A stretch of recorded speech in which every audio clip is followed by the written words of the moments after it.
हर हर महादेव। हर हर महादेव। दोस्तों, आज हम जानेंगे महाकालेश्वर ज्योतिर्लिंग की संपूर्ण कथा।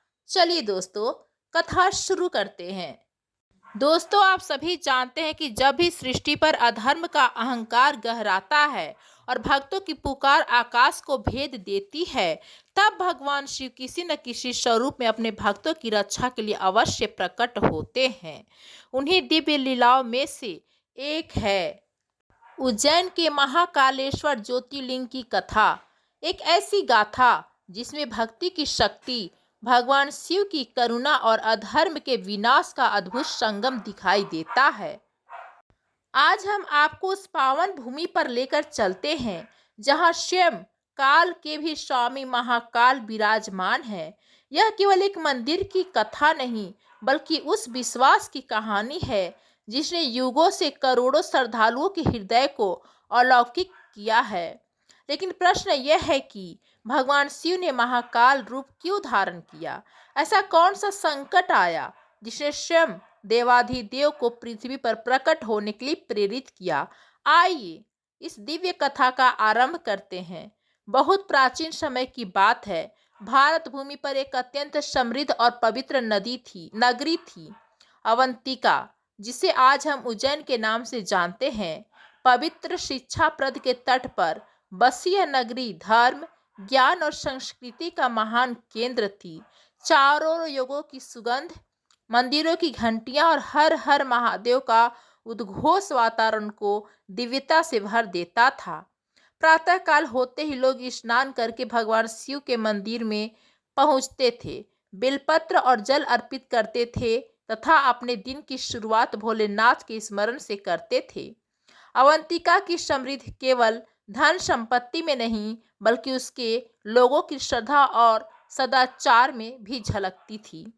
उस समय इस पावन नगरी पर राजा चंद्रसेन का शासन था। वे पराक्रमी, न्यायप्रिय और प्रजावत्सल शासक थे, किंतु उनकी सबसे बड़ी पहचान थी भगवान शिव के प्रति उनकी निष्कपट भक्ति। राजा चंद्रसेन के लिए राज सिंहासन, वैभव और राज गौरव सब कुछ भगवान शिव की कृपा का प्रसाद था। वे प्रतिदिन राज कार्य से पहले महादेव की आराधना करते और प्रत्येक निर्णय को शिव की इच्छा मानकर स्वीकार करते। उनकी भक्ति से प्रसन्न होकर भगवान शिव के प्रमुख गण मणिभद्र ने उन्हें एक दिव्य रत्न भेंट किया, जिसे चिंतामणि कहा जाता था। यह साधारण मणि नहीं थी। मान्यता थी कि उसके तेज से वातावरण आलोकित हो उठता है और उसके प्रभाव से शुभता तथा कल्याण का विस्तार होता था। राजा ने उस दिव्य मणि को अपने गले में अत्यंत श्रद्धा से धारण किया। उसके बाद उसका तेज और यश चारों दिशाओं में फैलने लगा। दूर दूर तक उनकी कृति का वर्णन होने लगा। लेकिन संसार में जहाँ सद्गुण होते हैं, वहाँ ईर्ष्या भी जन्म लेती है। जब पड़ोसी राज्यों को राजाओं का चिंतामणि के विषय में पता चला, तो उनके मन में लोभ जाग उठा। उन्होंने सोचा कि यदि यह रत्न उनके अधिकार में आ जाए तो उनका वैभव भी कई गुना बढ़ जाएगा।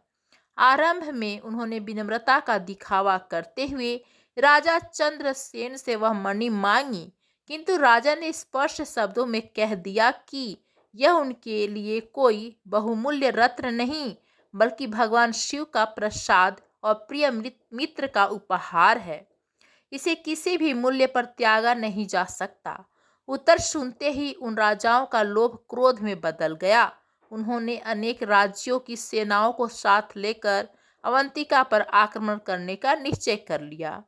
कुछ ही दिनों में विशाल सेनाओं ने नगर के चारों ओर से घेर लिया। हाथियों की गर्जना, घोड़ों की टापे और रणभेरी की ध्वनि से शांत वातावरण भयभीत हो उठा।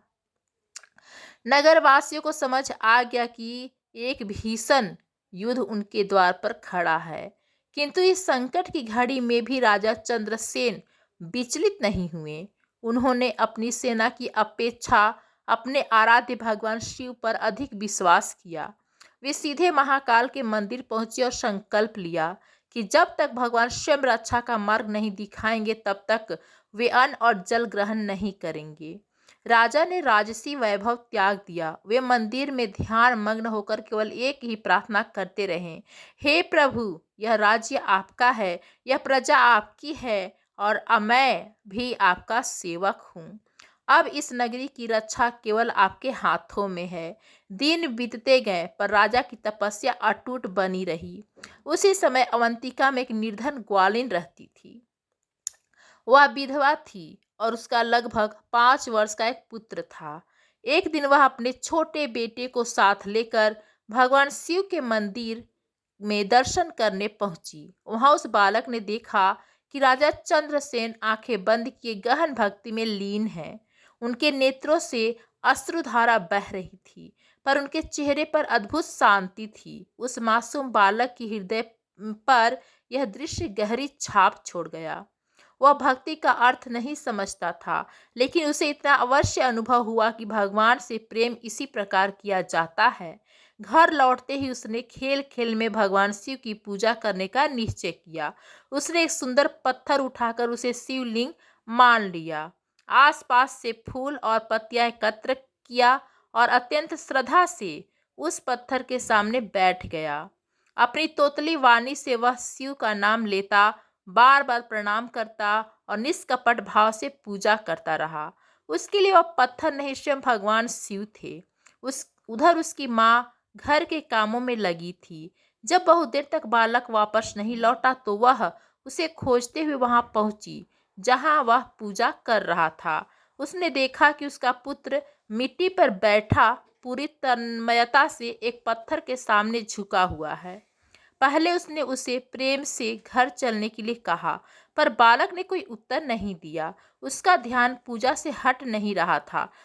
बार बार पुकारने पर भी जब वह नहीं उठा तो माँ को चिंता हुई कि बच्चा भूखा रह जाएगा। चिंता धीरे धीरे क्रोध में बदल गया।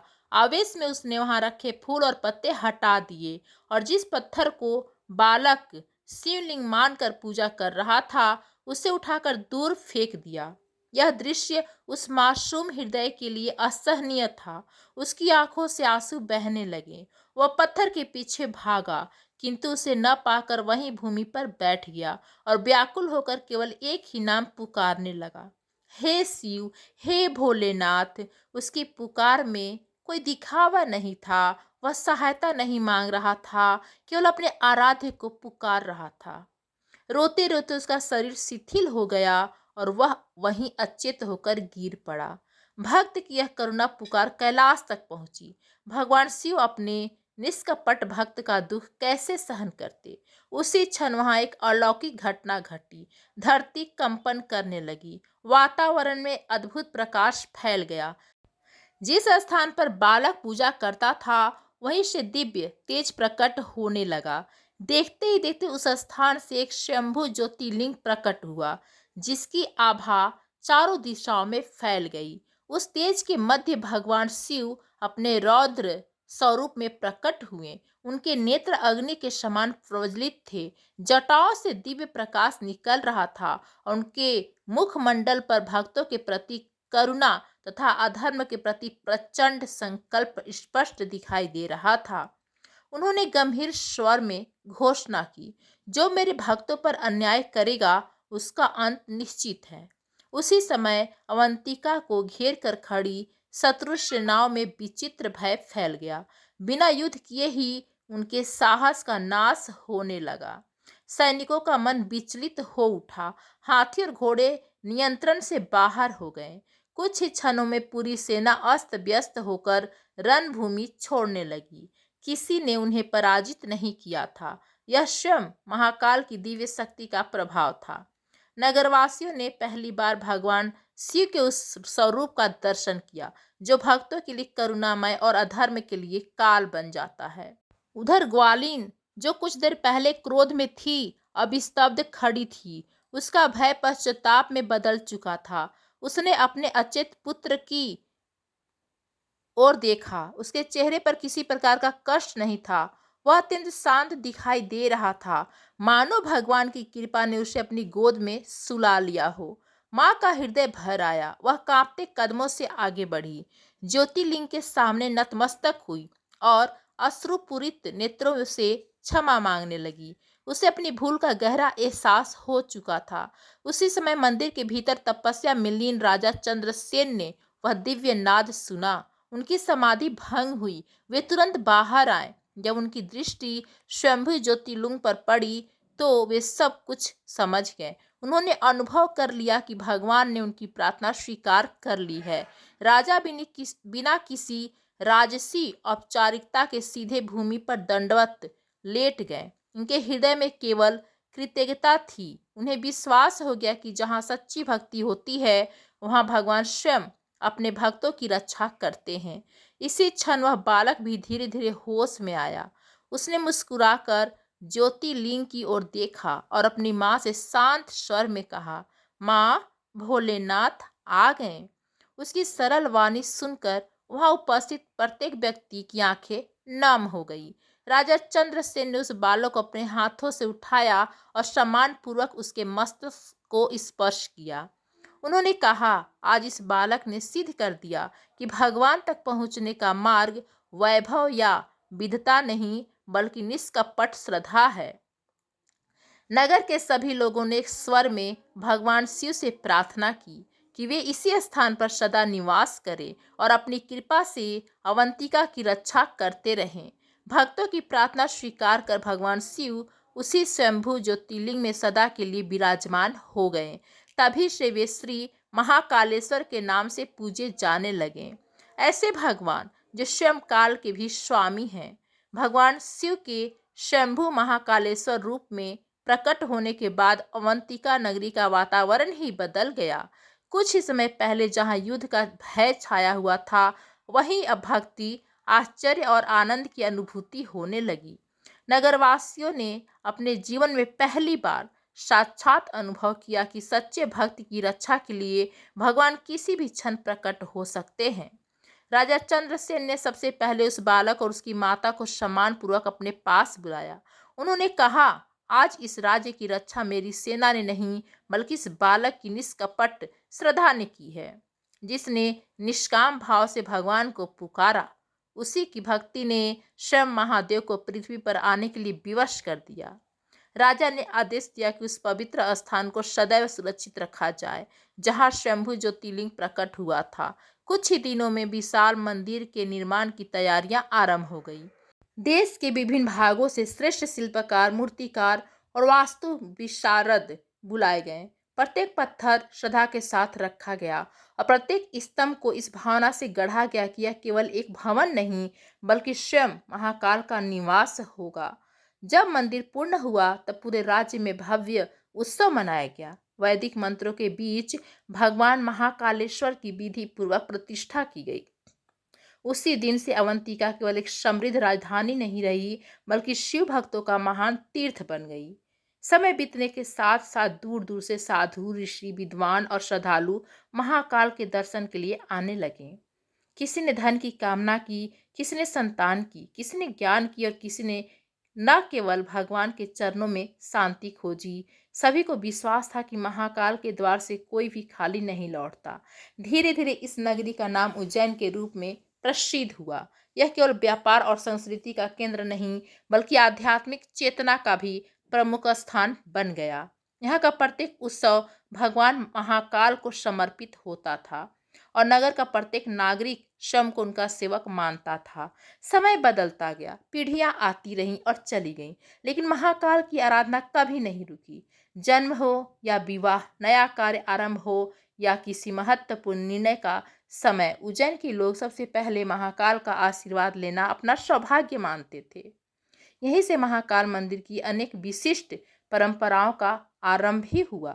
प्रातःकाल ब्रह्म मुहूर्त में आरती, दिन भर नियमित पूजा और रात्रि में शयन आरती, इन सब ने मंदिर को केवल उपासना का स्थान नहीं बल्कि पूरे नगर की धड़कन बना दिया। महाकालेश्वर ज्योतिर्लिंग की एक विशेषता ने भी लोगों को सदियों से आकर्षित किया। यह द्वादश ज्योतिर्लिंग में एकमात्र दक्षिण मुखी ज्योतिर्लिंग माना जाता है। भारतीय परंपरा में दक्षिण दिशा का संबंध यम से माना जाता है। इसलिए श्रद्धालुओं का विश्वास है कि महाकाल अपने भक्तों को मृत्यु के भय से मुक्त होने का साहस प्रदान करते हैं। इसी कारण लोग उन्हें केवल शिव नहीं बल्कि कालों के काल कहकर पुकारते हैं। उज्जैन का महत्व केवल धार्मिक दृष्टि से नहीं बल्कि प्राचीन भारतीय ज्योतिष और काल गणना में भी अत्यंत महत्वपूर्ण माना गया है। प्राचीन काल में अनेक विद्वानों ने इसे समय और खगोलीय गणनाओं का प्रमुख केंद्र माना। इसी कारण महाकाल को समय के अधिपति के रूप में भी स्मरण किया जाता है। महाकाल मंदिर की सबसे प्रसिद्ध परंपरा है भस्म आरती। ब्रह्मा मुहूर्त में होने वाली यह आरती संसार की नश्वरता का, आत्मा की अमरता का स्मरण कराती है। इसका संदेश स्पष्ट है, मनुष्य का शरीर नश्वर है पर आत्मा शाश्वत है। भगवान शिव उसी सत्य के प्रतीक हैं जो जन्म और मृत्यु दोनों से परे है। इसी आध्यात्मिक वातावरण ने उज्जैन को ऐसा तीर्थ बना दिया जहां आने वाला प्रत्येक व्यक्ति केवल दर्शन ही नहीं बल्कि आत्मिक शांति का अनुभव भी करता है।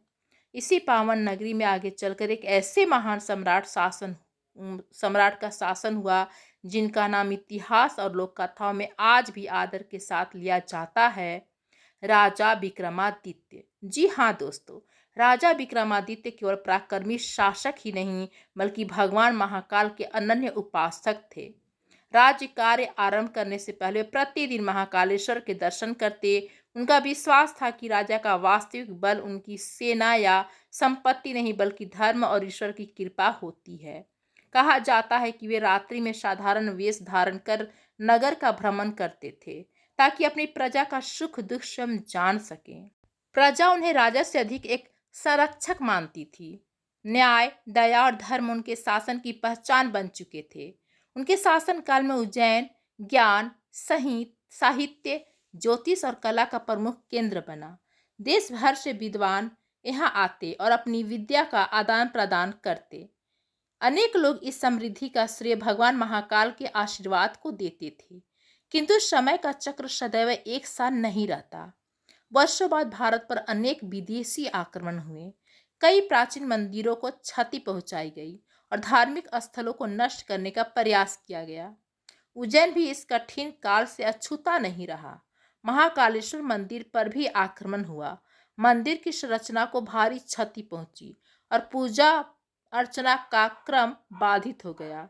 उस कठिन समय में श्रद्धालुओं के लिए अत्यंत पीड़ादायक था। फिर भी उनके मन से भगवान महाकाल के प्रति विश्वास कभी कम नहीं हुआ। लोक परंपराओं में वर्णन मिलता है कि उस अशांत काल में पवित्र शिवलिंग को सुरक्षित रखने के लिए उसे कोटि तीर्थ क्षेत्र से जोड़कर स्मरण किया जाता रहा। भक्त खुले रूप से पूजा न कर पाने पर भी अपने हृदय में महाकाल का दीपक जलाए रहे। उनके लिए मंदिर टूट सकता था लेकिन आस्था नहीं। समय आगे बढ़ा, कई पीढ़ियां बीत गई, परिस्थितियां बदली और मराठा शासन का उदय हुआ। उसी काल में धर्मपरायण शासक रणोजी शिंदे ने उज्जैन के प्राचीन गौरव को पुनर्जीवित करने का संकल्प लिया। जब उन्हें महाकाल मंदिर के इतिहास और उसके विध्वंस का पता चला तो उन्होंने तत्काल मंदिर के पुनर्निर्माण का निर्णय लिया। उनके संरक्षण में प्राचीन परंपराओं को फिर से स्थापित किया गया और मंदिर का भव्य पुनरुद्धार कराया गया। जब पुनः महाकाल की नियमित पूजा आरंभ हुई तो ऐसा लगा मानो उज्जैन की धड़कन फिर से लौट आई हो। वर्षों से प्रतीक्षा कर रहे भक्तों की आंखों में आनंद के आंसू थे। घंटियों की ध्वनि, वैदिक मंत्रों का उच्चारण और हर हर महादेव का जय घोष पूरे नगर में गूंज उठा। नवनिर्मित मंदिर केवल स्थापत्य की दृष्टि से ही भव्य नहीं था बल्कि वह इस सत्य का प्रतीक भी बन गया कि धर्म और आस्था को कुछ समय के लिए दबाया जा सकता है पर समाप्त नहीं किया जा सकता। महाकालेश्वर मंदिर का एक और अद्भुत रहस्य श्रद्धालुओं को आज भी आकर्षित करता है। मंदिर के ऊपरी भाग में स्थित नागचंद्रेश्वर के दर्शन वर्ष में केवल नाग पंचमी के दिन ही होते हैं। उस दिन कपाट खुलते हैं और भक्त भगवान शिव तथा माता पार्वती के उस दुर्लभ स्वरूप के दर्शन करते हैं जिसे पूरे वर्ष देखने का अवसर नहीं मिलता। यह परंपरा महाकाल की दिव्यता और रहस्य की ओर और भी गहरा बना देती है। श्रद्धालु मानते हैं कि भगवान स्वयं उचित समय पर ही अपने इस स्वरूप का दर्शन कराते हैं। आज भी अनेक भक्त यह अनुभव साझा करते हैं कि महाकाल के गर्भगृह में प्रवेश करते ही मन का बोझ हल्का होने लगता है। वहाँ की शांति, धूप की सुगंध, मंत्रों की ध्वनि और शिवलिंग के दर्शन ऐसा अनुभव कराते हैं जिसे शब्दों में पूरी तरह से व्यक्त करना कठिन है। यही कारण है कि महाकाल केवल उज्जैन के आराध्य नहीं, बल्कि करोड़ों श्रद्धालुओं के विश्वास का आधार बन चुके हैं। उनकी शरण में आने वाला व्यक्ति केवल मनोकामना ही नहीं मांगता, बल्कि अपने भीतर साहस, धैर्य और आत्मबल का भी अनुभव करता है। महाकाल की महिमा केवल राजाओं, ऋषियों और प्राचीन गाथाओं तक सीमित नहीं है। उनकी कृपा आज भी साधारण जीवन जीने वाले उन लोगों पर समान रूप से बरसती है जो कठिन परिस्थितियों में भी विश्वास और कर्म का साथ नहीं छोड़ते। दोस्तों, आगे हम जानेंगे उज्जैन से कुछ दूर एक छोटे से गांव में भोला नाम का एक किसान रहता था। उसका जीवन अत्यंत सरल था। उसकी सबसे बड़ी पूंजी उसका छोटा सा खेत था। वह उस भूमि को केवल आजीविका का साधन नहीं, बल्कि अपनी माँ के समान मानता था। वह हर सुबह खेत की मिट्टी को प्रणाम करता और पूरी निष्ठा से मेहनत में जुट जाता।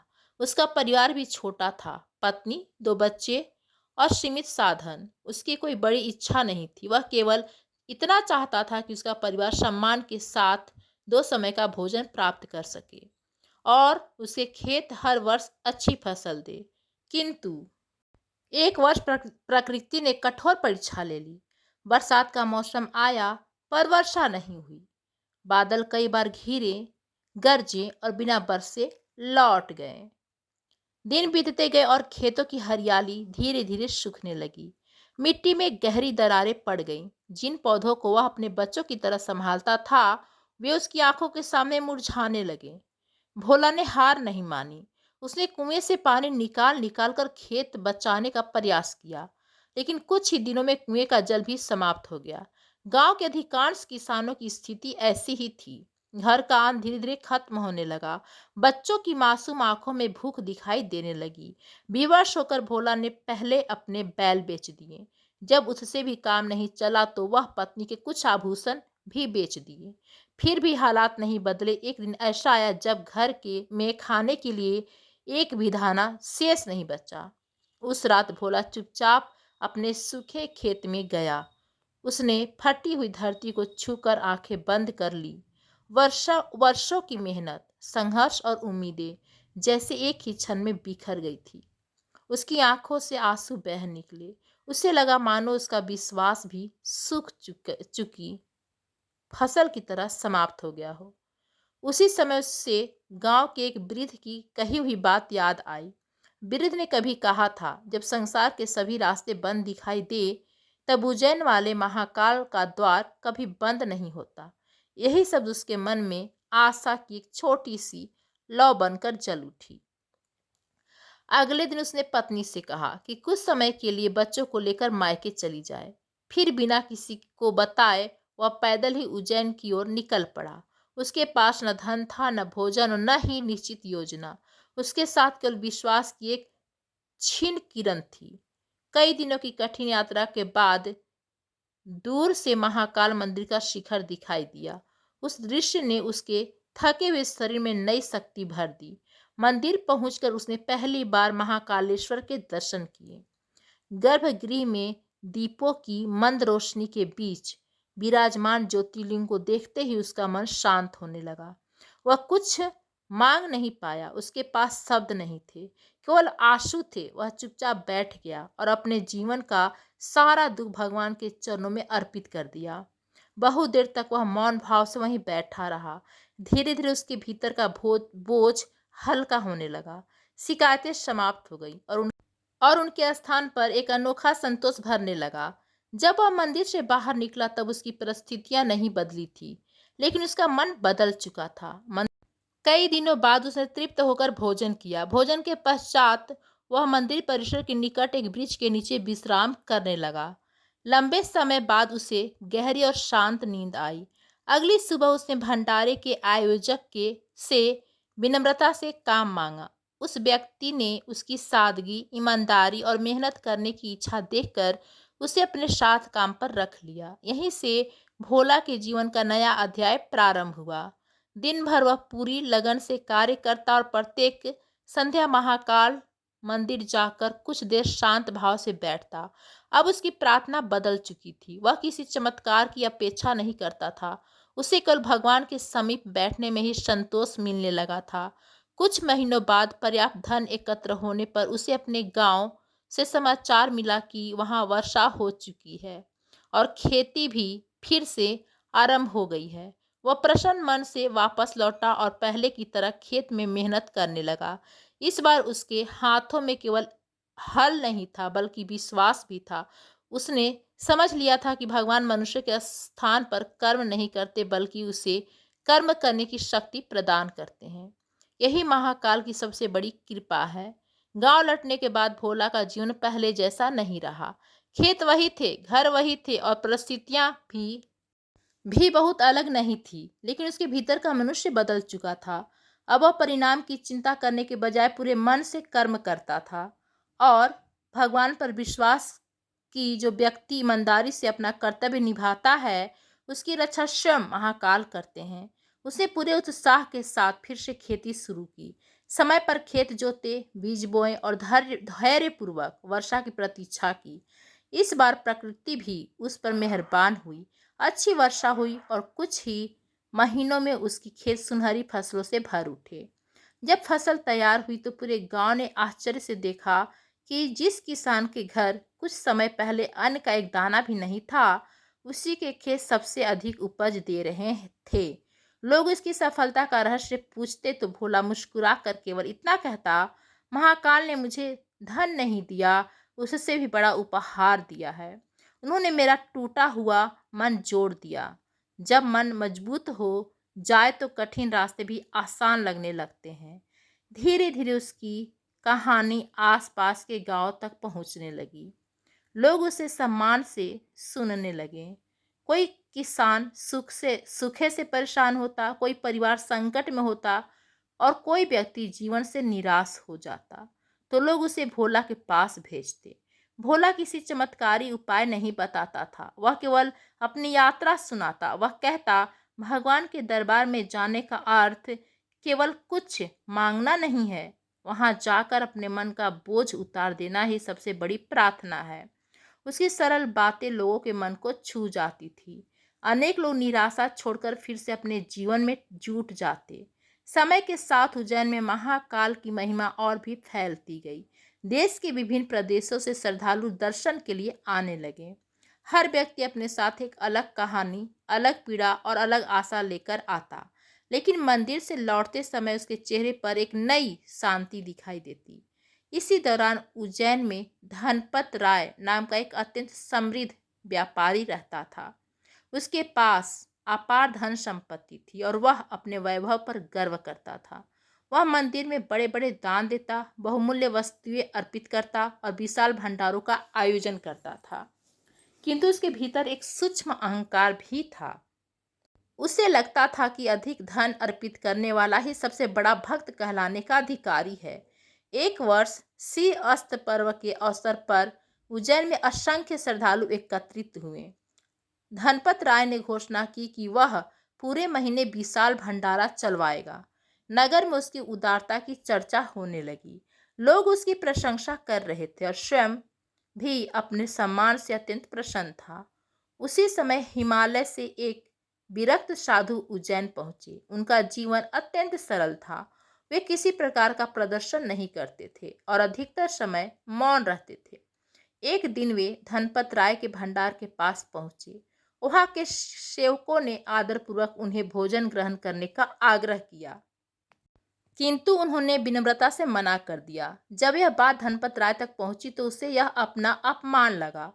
वह स्वयं साधु के पास गया और बोला, क्या मेरे भंडारे में कोई कमी है जो आपने भोजन स्वीकार नहीं किया? साधु ने शांत स्वर में उत्तर दिया, भोजन उत्तम है, लेकिन सच्ची सेवा केवल भोजन की गुणवत्ता से नहीं, भावना की पवित्रता से मापी जाती है। यदि सेवा के पीछे अहंकार छिपा हो तो उसका पुण्य अधूरा रह जाता है। धनपत राय को यह बात अच्छी नहीं लगी। उसने कहा, मैंने भगवान पर इतना धन अर्पित किया है जितना शायद किसी ने नहीं किया होगा। क्या इससे बड़ी भक्ति कोई हो सकती है? साधु मुस्कुराए और बोले, यदि तुम्हें अपनी भक्ति पर इतना विश्वास है तो आज इसकी परीक्षा हो जाए। तुम अपनी श्रद्धा अर्पित करो और मैं अपनी निर्णय महाकाल स्वयं करेंगे। धनपत राय ने चुनौती स्वीकार कर ली।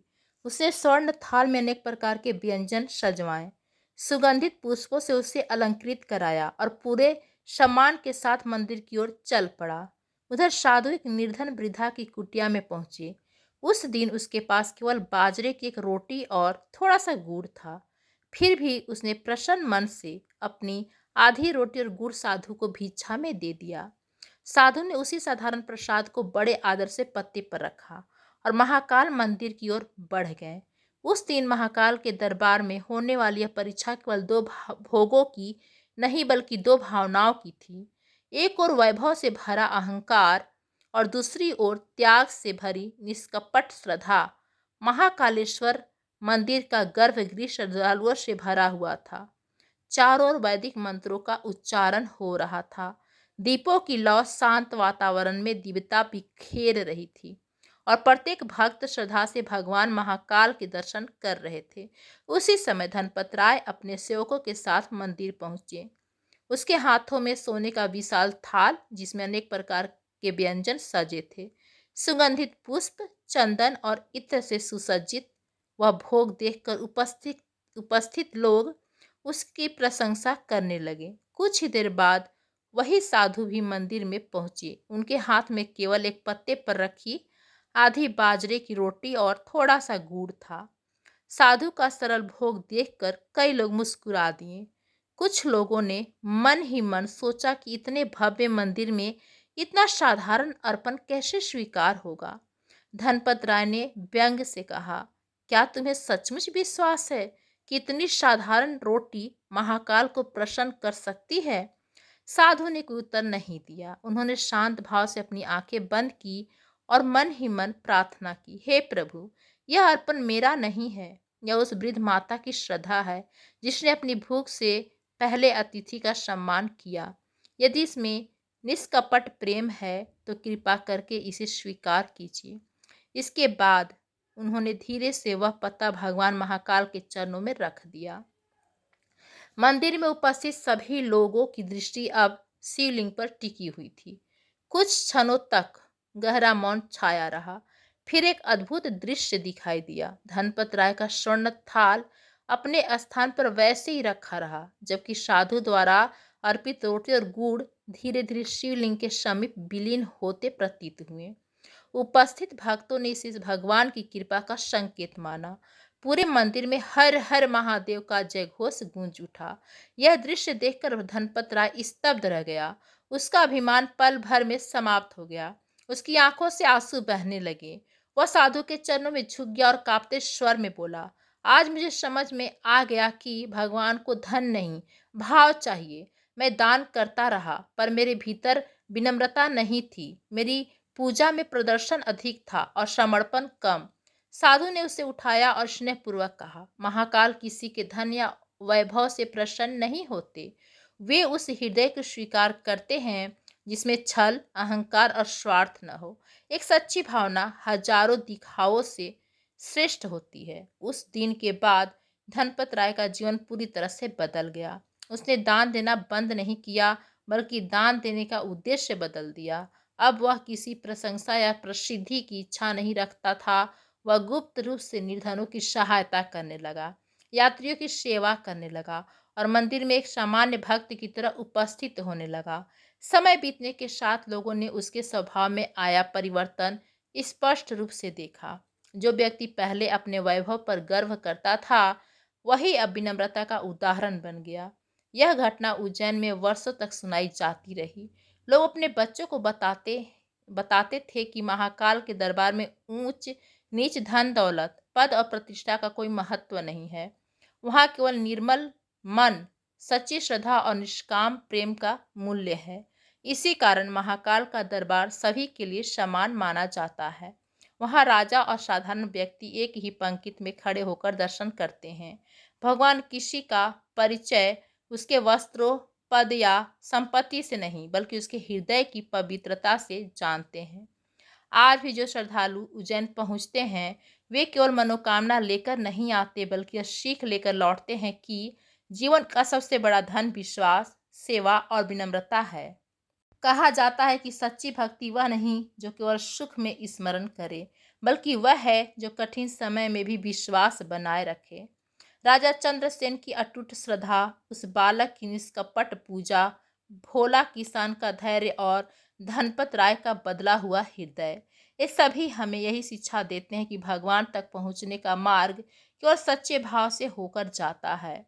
महाकाल का अर्थ केवल काल के स्वामी नहीं है, वे हमें यह भी सिखाते हैं कि समय किसी के लिए नहीं रुकता, इसलिए वर्तमान को सत्य, सेवा और सत्कर्मों से भर देना ही जीवन की सबसे बड़ी साधना है। जब मन निराश हो, तब परिस्थितियां कठिन हो और जब भी रास्ते बंद दिखाई दे, तब महाकाल की यह कथा हमें स्मरण कराती है कि विश्वास कभी व्यर्थ नहीं जाता। भगवान हर पुकारते सुनते हैं, भले ही उसका उत्तर हमारी अपेक्षा के अनुसार नहीं, बल्कि हमारे कल्याण के अनुसार दे। यही कारण है कि करोड़ों श्रद्धालु आज भी पूर्ण श्रद्धा से कहते हैं, महाकाल केवल उज्जैन में नहीं, हर उस हृदय में विराजते हैं जहाँ अहंकार का स्थान विनम्रता ने और भय का स्थान विश्वास ने ले लिया हो। अंत में हम सभी भगवान महाकाल से यही प्रार्थना करते हैं, हे महाकाल, हमारे मन से भय, अहंकार और अज्ञान को दूर कीजिए। हमें सत्य, धर्म और सदाचार के मार्ग पर चलने की शक्ति प्रदान कीजिए। हमारे जीवन में धैर्य, सेवा, करुणा और सद्बुद्धि का प्रकाश सदैव बनाए रखिए। जब भी हम कठिनाइयों से घिरे, हमें यह स्मरण रहे कि आपकी असीम कृपा और संरक्षण हर पल हमारे साथ है। मित्रों, यदि आपको महाकाल की यह दिव्य कथा पसंद आई हो, इससे आपको कुछ सीखने या प्रेरणा मिली हो, तो कृपया कमेंट करके अपनी राय अवश्य बताइए। वीडियो को लाइक करें, अपने परिवार और मित्रों के साथ इसे साझा करें। ऐसे ही सनातन धर्म, इतिहास और आध्यात्मिक कथाओं के लिए हमारे चैनल को सब्सक्राइब कीजिए। प्रेम से बोलिए हर हर महादेव, हर हर महादेव।